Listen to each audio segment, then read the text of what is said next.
तो hi friends, आज हम लोग बात करने वाले हैं एसी हिंदी एसकेएमयू दुमका का।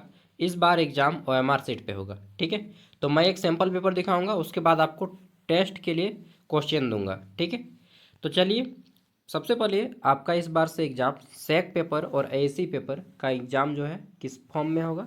तो सेक पेपर और एसी का एग्जाम आपका ऑब्जेक्टिव होगा। ठीक है, तो जैसे एक मैं सैंपल पेपर खुद से डिज़ाइन किया हूँ, सिद्धू कानू मुर्मू यूनिवर्सिटी दुमका एसकेएमयू दुमका। ठीक है, आपका कुछ इसी तरह से रहेगा। पेपर का नाम रहेगा ऐसी हिंदी। ठीक है, या जो भी रखे होंगे, English, Farsi, Persian, Urdu. Qualifying number 20 marks रहेगा। टाइमिंग जो है 90 मिनट दिया जाएगा। ठीक है, स्टूडेंट नेम सबसे पहले आपका नाम, रोल नंबर, ठीक है, सेमेस्टर। जस्ट मैं यहाँ पे एक एग्ज़ाम दे रहा हूँ पर सेमेस्टर 3। डेट रहेगा एग्ज़ाम का, कोर्स बीए बीकॉम बीएससी जो भी है। Examination date, exam centre, exam centre code, इस तरह से पूरा डिटेल भरना होता है। और फिर इंस्ट्रक्शंस रहता है।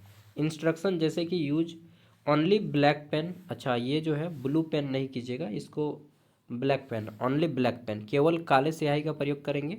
ठीक है, फिर darken in the circle for correct option, तो आपको पूरा गोला करना होगा और टिक लगाने की ज़रूरत नहीं है, आपको बस गोला को अच्छे से गोल करना है। ठीक है, वाइटनर यूज नहीं कर सकते, इरेजर का भी यूज नहीं कर सकते, मतलब मिटाना नहीं है एक ही बार। Rough work not allowed on this seat, तो रफ वर्क भी नहीं करना है। आंसर सीट ऐसी यहाँ पे आपको गोला करना होगा। ठीक है, जैसे कि एग्जांपल मैं दिखा रहा हूँ, 4 ऑप्शन रहेगा, ए बी सी डी। ये जैसे ये क्वेश्चन नंबर 1 है, क्वेश्चन नंबर 1 में 4 ऑप्शन रहेगा। ठीक है, यहाँ पे जैसे ये ऑप्शन ए रहेगा, ये बी, ये सी, ये डी। ठीक है, अब चारों में से जो आपको उचित लगेगा उस पर आप टिक लगाएंगे। अब चलिए मैं आपको प्रैक्टिस सेट देता हूँ। ये तो हो गया, आपने सैम्पल पेपर देख लिया। ठीक है, तो इस तरह से आपका सैम्पल पेपर दिया जाएगा और घर पे आपको प्रैक्टिस करना है। तो यहाँ पे देखिए, जैसे कि सबसे पहले हम यहाँ पे दिखा देते हैं मॉक टेस्ट एसी हिंदी। ठीक है, यूनिट 1। पहला हमारा जाता है व्यवहारिक हिंदी इकाई 1। ये जैसे मैं 30 क्वेश्चन का भी सेट दे रहा हूँ, 50 क्वेश्चन का सेट रहेगा आपका। ठीक है, तो आपको 30 क्वेश्चन का सेट दे रहा हूँ। ये क्वेश्चन पेपर अलग से दिया जाएगा आपको, ठीक है ना, और ओएमआर सीट अलग से रहेगा। तो क्वेश्चन पेपर को आप घर भी लेते आएंगे और एग्ज़ाम होने के बाद आपका जितना भी क्वेश्चन पेपर रहता है, चाहे मेजर माइनर, सबको आपको हमें इस क्वेश्चन पेपर को इस नंबर पे सेंड कर दीजिएगा। ठीक है, नंबर नोट कर लीजिएगा, 89 86 60 75 41। इस पे केवल व्हाट्सएप चलता है, कुछ भी दिक्कत भी हो तो आप हमें इस व्हाट्सएप से पूछ सकते हैं। ठीक है, और आपका एग्ज़ाम होने के बाद क्वेश्चन पेपर सेंड कर दीजिएगा। अभी मेजर पेपर का एग्ज़ाम हो गया है, आप लोग सेंड कर दीजिएगा। ठीक है, अपना क्वेश्चन पेपर सेंड कर देंगे। मुझे हिंदी का मिल गया है, बीकॉम का मिल गया है, बाकी जितना है आप लोग सेंड कर दीजिएगा। पॉलिटिकल साइंस वाले, इकोनॉमिक्स वाले, ठीक है, हिस्ट्री वाले, अपना क्वेश्चन पेपर प्लीज़ सेंड कीजिएगा। बाकी जितना भी पेपर है आपका जो भी है, क्योंकि अगर आप हेल्प करेंगे तो आपके यूनिवर्सिटी के बच्चे का हेल्प हो पाएगा। मैं आपको तभी ना डाल पाऊँगा क्वेश्चन पेपर, ठीक है, विथ सॉल्यूशन। चलिए, तो शुरू करते हैं। Section A objective. यहाँ पे अभी 30 क्वेश्चन का सेट दे रहे हैं। ज्ञान सागर ऐप पे आपको ऑलरेडी 2 गो प्रैक्टिस सेट दिया हुआ है टेस्ट के लिए, और 4 गो एमसीक्यू का प्रैक्टिस सेट है। 4 एमसीक्यू का प्रैक्टिस सेट है। ठीक है, और 2 गो टेस्ट सीरीज दिया गया है। ठीक है, एमसीक्यू के फॉर्मेट में, और सब्जेक्टिव के फॉर्मेट में लगभग 4 सेट है ऐसी हिंदी वाले सेक्शन में। ठीक है, चलिए ऐप के बारे में बाद में बताऊंगा, पहले हम लोग क्वेश्चन करते हैं। लास्ट में ऐप के बारे में बताऊंगा जो लोग नहीं जानते हैं, और ऐप का लिंक वीडियो का डिस्क्रिप्शन में है। ऐप का नाम है ज्ञान सागर। ठीक है,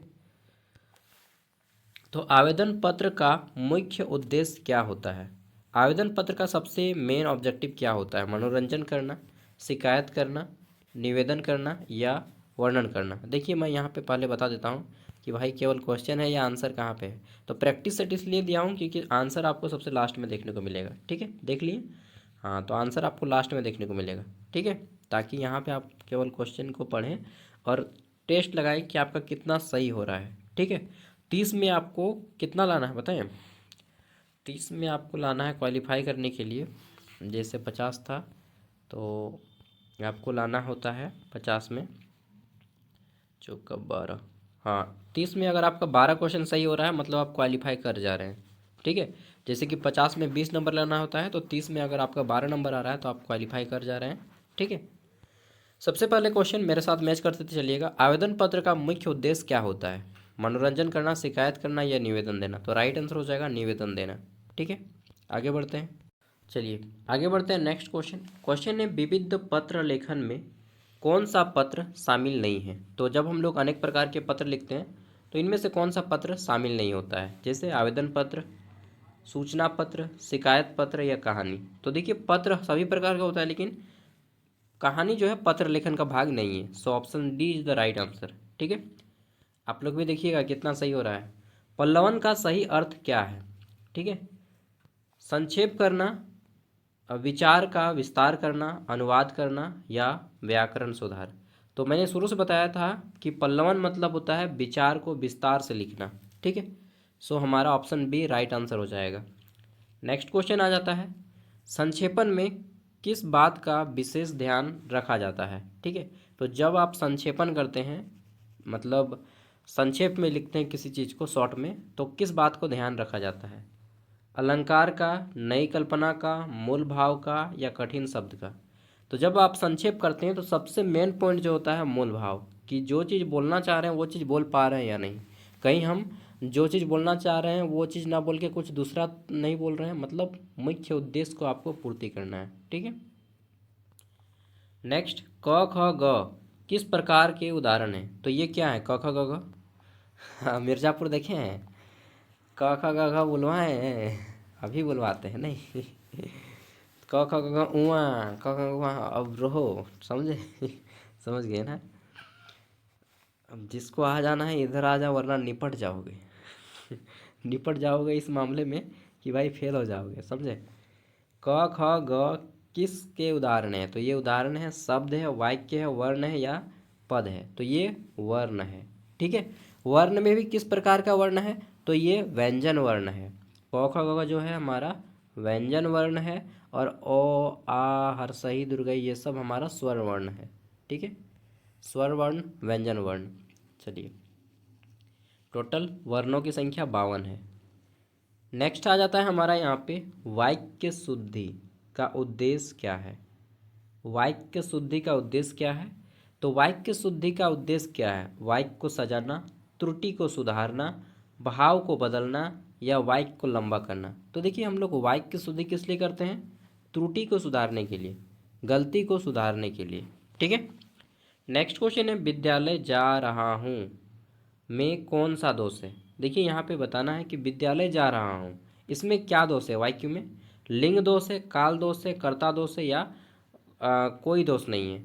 तो देखिए पढ़ने से ही आपको लग रहा होगा कि इसमें कुछ ना कुछ दोष है। ठीक है, विद्यालय जा रहा हूँ, कौन जा रहा है भाई? तो कोई होना चाहिए ना जो विद्यालय जा रहा है, यानी कि करने वाला व्यक्ति, यानी कि कर्ता नहीं है इसमें। मैं विद्यालय जा रहा हूँ, ठीक है, यही होगा ना। तो मैं यहाँ पे गायब है, यानी कि मैं मतलब कर्ता। ठीक है, तो कर्ता का अभाव है यहाँ पे। ठीक है, मैं का अभाव है, मैं मने कर्ता, मैं ही करने वाला हूँ ना, मैं विद्यालय जाने का काम कर रहा हूँ, तो मैं यहाँ पे नहीं है। ठीक है, चलिए, तो कर्ता का अभाव है यहाँ पे। क्वेश्चन नंबर 8, इसमें है शब्द शुद्धि का संबंध किससे है? शब्द शुद्धि का संबंध किससे है? जब आप शब्द को शुद्ध करते हैं तो इसका संबंध किससे है? वर्तनी से, उच्चारण से, अर्थ से या सभी से? तो देखिए एक बात ध्यान रखिएगा, जब आपको सभी ऑप्शन दे इनमें से सभी, तो आपको यही ऑप्शन को टिक लगाना है, इनमें से सभी वाला। ओके, मेरे पॉइंट को नोट कीजिएगा, इसी को आपको करना है। नेक्स्ट आगे देख लेते हैं, नाक में दम करना मुहावरे का अर्थ क्या है बताना है। ठीक है, सहायता करना, परेशान करना, सम्मान देना या डराना। तो हम लोग बोलते हैं ना कि ये बच्चा था मेरा नाक में दम कर दिया है। ठीक है, मतलब कि परेशान करके रख दिया है। So option B is the right answer. I think you will got everything. ठीक है, चलिए नेक्स्ट आगे देख लेते हैं, जैसी करनी वैसी भरनी। ये हमारा क्या है? एक मुहावरा है, लोकोक्ति है, विशेषण है, संज्ञा है। कल मैंने बताया है जैसी करनी वैसी भरनी एक हमारी लोकोक्ति है। ठीक है, चलिए आगे देख लेते हैं नेक्स्ट क्वेश्चन। आप बोलिएगा भैया क्या ऐसा ही क्वेश्चन आएगा? बिल्कुल ऐसा ही क्वेश्चन आएगा। ठीक है, और अगर मतलब कुछ कुछ लक अच्छा रहा है तो फिर क्वेश्चन बहुत ज़्यादा ही मिल जाएगा। ठीक है, अधिकार शब्द में उपसर्ग है, और जो मैं पढ़ा रहा हूँ उसके अलावा भी आप चाहे तो एक्स्ट्रा कर सकते हैं, पूरा का पूरा नोट्स पढ़ लीजिएगा। ठीक है, व्याकरण सब्जेक्टिव वाला भी मैंने ऐप पे डाल दिया है, तो पूरा सब्जेक्टिव भी पढ़ लीजिएगा। ठीक है, अगर आप ज़्यादा मार्क्स स्कोर करना चाहते हैं तो सब्जेक्टिव और ऑब्जेक्टिव दोनों पढ़ के जाइए। सब्जेक्टिव का टोटल 4 पोर्शन है, ऑब्जेक्टिव का टोटल 6 गो पोर्शन है। ठीक है, ऐप में इसी पेपर वाले में हिंदी में, इंग्लिश का 4-5 गो है, इंग्लिश तो आप नहीं रखें, और उर्दू का भी है। ठीक है, उर्दू का लिपि क्या है, किसको किसको मालूम है? उर्दू भाषा जो है किस लिपि में लिखी जाती है? चलिए बता दिएगा अगर आपको मालूम है तो। अधिकार शब्द में उपसर्ग है। क्या उपसर्ग है अधिकार में? तो देखिए, कार, कार में हम क्या जोड़े हैं? अधि। तो यहाँ पे अधि कहाँ पे है? ऑप्शन ए में। So option A is the right answer. ठीक है, बचपन शब्द में प्रत्यय है। देखिए यहाँ पे ऑप्शन पढ़िए, बचपन, न या चन। तो देखिए, बचपन शब्द में प्रत्यय क्या है? प्रत्यय जो शब्द के अंत में जुड़ता है ना, तो यहाँ पे जो है हमारा पन क्या है? प्रत्यय है। बच, बच मतलब बचना। ठीक है, और इसमें अगर हम पन जोड़ देते हैं तो हमारा हो जाता है बचपन। ठीक है, अर्थ बदल जाता है। राम ने फल खाया में कौन सा कारक है? चलिए बताइए। कर्ता कारक का चिन्ह क्या है? ने। कर्ता ने कर्म को करण से, संप्रदान के लिए, अपदान से, कल मैंने सब बताया है। ठीक है, और सब्जेक्टिव में नोट्स भी दे दिया है। तो राम ने फल खाया, इसमें कौन सा कारक है? कर्ता कारक, कर्म कारक, करण कारक, मतलब अधिकरण कारक क्या है? तो हो जाएगा कर्ता ने। तो कर्ता कारक का चिन्ह होता है ने। So option A is the right answer. ठीक है, नेक्स्ट है सीता को पुस्तक दी में कौन सा कारक है? सीता को पुस्तक दी, इसमें कौन सा कारक है? कर्ता ने कर्म को। ठीक है, तो इसमें सिंपल हमारा पता चल रहा है कि इसमें कर्म कारक है। ठीक है, आगे देख लेते हैं नेक्स्ट क्वेश्चन। एक मिनट, यहाँ पे ध्यान देने वाली बात है कि जब हम किसी को देने का काम करते हैं, ठीक है, कर्ता ने कर्म को करण से, संप्रदान के लिए, सीता को पुस्तक दी। ठीक है, तो यहाँ पे जब हम किसी को देने का काम करते हैं, ठीक है, एक मिनट, कर्ता ने कर्म को, कर्म को, ठीक है, को, सीता को पुस्तक दी। एक मिनट हमको समझने दीजिए। जब हम किसी को देने के लिए काम करते हैं, सीता के लिए, ये जो पुस्तक है सीता के लिए है। कर्ता ने कर्म को, सीता को पुस्तक दी, तो ये किसके लिए पुस्तक है? ये पुस्तक सीता के लिए है। ठीक है, तो यहाँ पे जो है दोनों हो जाएगा यार, कर्म कारक भी हो जाएगा, कर्ता ने कर्म को संप्रदान के लिए, और संप्रदान कारक भी हो जाएगा। ठीक है, ऐसे क्वेश्चन में कन्फ्यूजन की स्थिति पैदा हो जाती है। ऐसा क्वेश्चन भी आ सकता है और आप कंफ्यूज भी हो सकते हैं, क्योंकि मैं भी कंफ्यूज हो जाता हूँ ऐसे क्वेश्चन में। ठीक है, क्योंकि संप्रदान कारक भी हो सकता है। संप्रदान मतलब होता है देना, दान आता है ना, तो सीता को पुस्तक दी जा रही है, एक प्रकार से दान कर रहा है। ठीक है, तो ये संप्रदान कारक भी आएगा और कर्म कारक भी आएगा। कर्म का चिन्ह क्या है? कर्ता ने कर्म को भी आ रहा है। ठीक है, और भाव ये भी आ रहा है कि सीता के लिए पुस्तक दी गई है। अगला है पेड़ से पत्ता गिरा में कौन सा कारक है? पेड़ से पत्ता गिरा, इसमें कौन सा कारक है? कहाँ से गिर रहा है? पेड़ से, अलग होने का बोध हो रहा है। जैसे पेड़ से पत्ता गिरा, या पेड़ से आम गिरा, ठीक है, या छत से बच्चा गिरा, ठीक है, या कुछ भी अलग होने का जब बोध होता है, किसी से अलग होने का बोध होता है, तो वो आ जाता है किसमें? तो कर्ता ने कर्म को करण से, संप्रदान के लिए, संप्रदान के लिए, अपदान से, अधिकरण में, पर।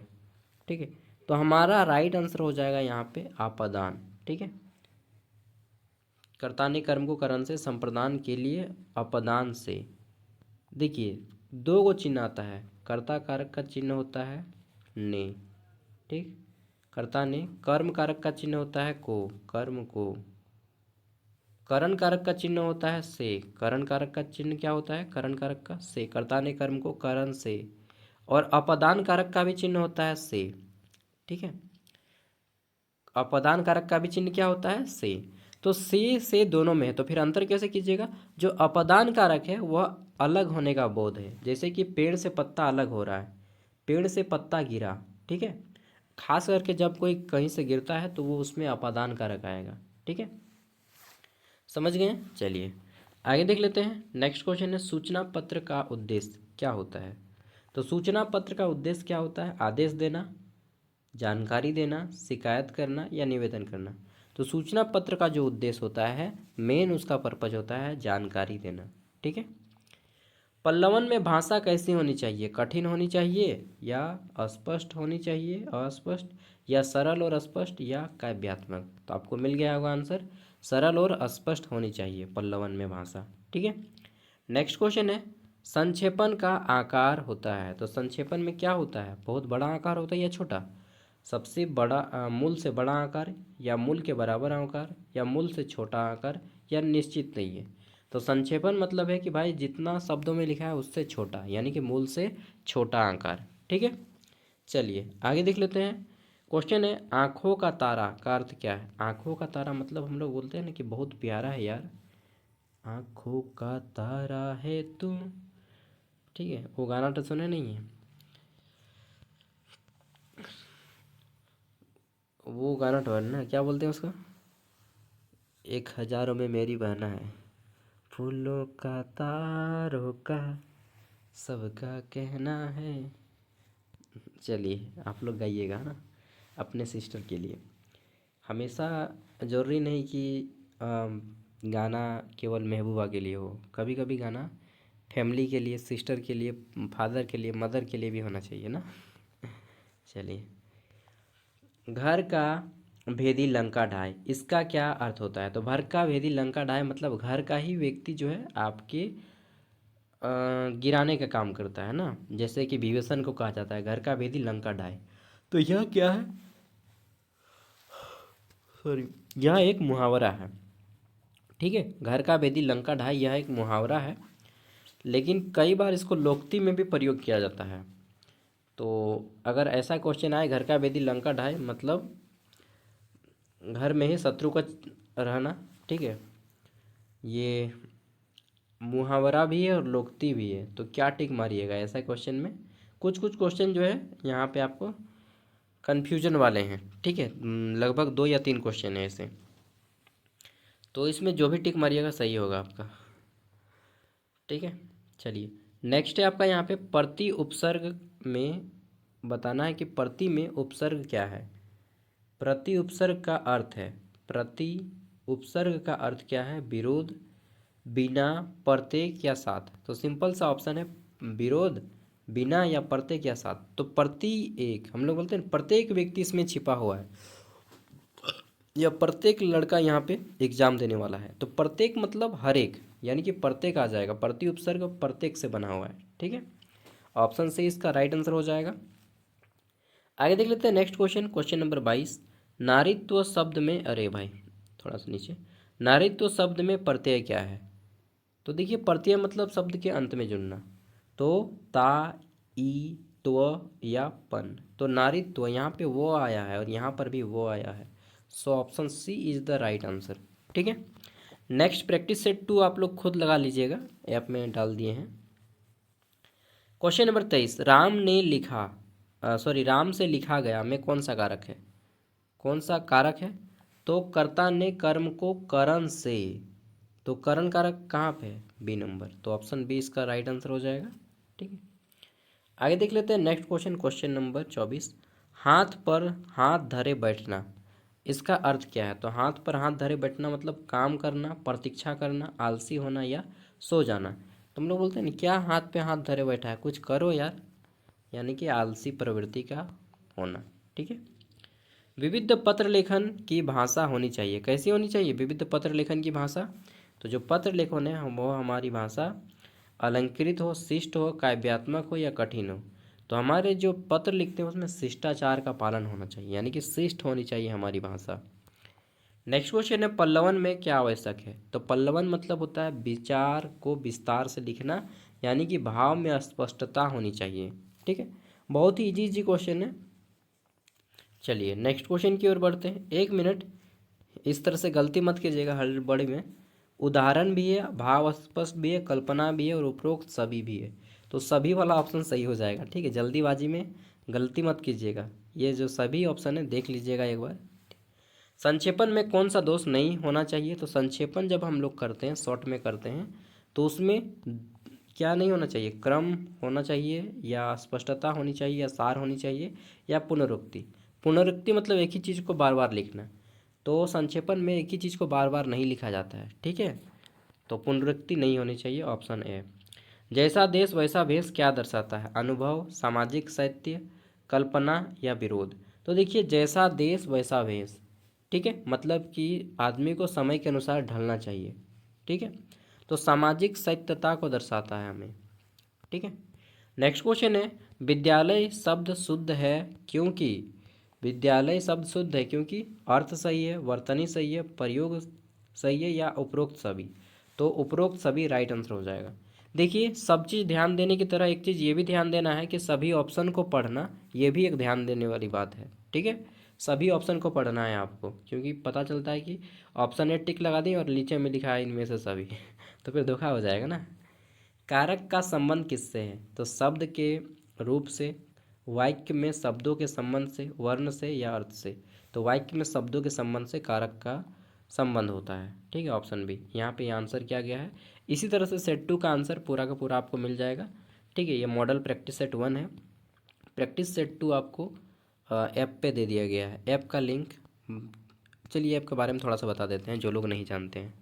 ये है ज्ञान सागर ऐप। ठीक है, ये ऐप जो है आपको हमारे वीडियो के डिस्क्रिप्शन बॉक्स में मिल जाएगा और प्ले स्टोर में भी मिल जाएगा। ज्ञान सागर सर्च कीजिएगा इस लोगों के साथ, और यही यूट्यूब चैनल का भी नाम है। ठीक है, 2019 से हम लोग जो है ग्रेजुएशन के फील्ड में वीडियो बना रहे हैं। झारखंड की ग्रेजुएशन, जब यूट्यूब पे कोई वीडियो नहीं डाल रहा था ग्रेजुएशन के फील्ड में, उस टाइम से हमारा चैनल वर्क कर रहा है। ठीक है, एक तरह से बोल सकते हैं कि सबसे पुराना है ग्रेजुएशन पढ़ाने के मामले में झारखंड में। ठीक है, सबसे पहले इंस्टॉल कर लीजिएगा। इंस्टॉल करने के बाद आपका कुछ इस तरह से आएगा। आपको क्रिएट एन अकाउंट पे क्लिक करना है, फिर आपको अपना नाम देना है और फ़ोन नंबर देना है। ठीक है, नाम और फ़ोन नंबर दीजिएगा, लॉगिन हो जाएगा। उसके बाद OTP आएगा और लॉगिन हो जाएगा। अब आपको इस तरह से स्लाइड पार होगा।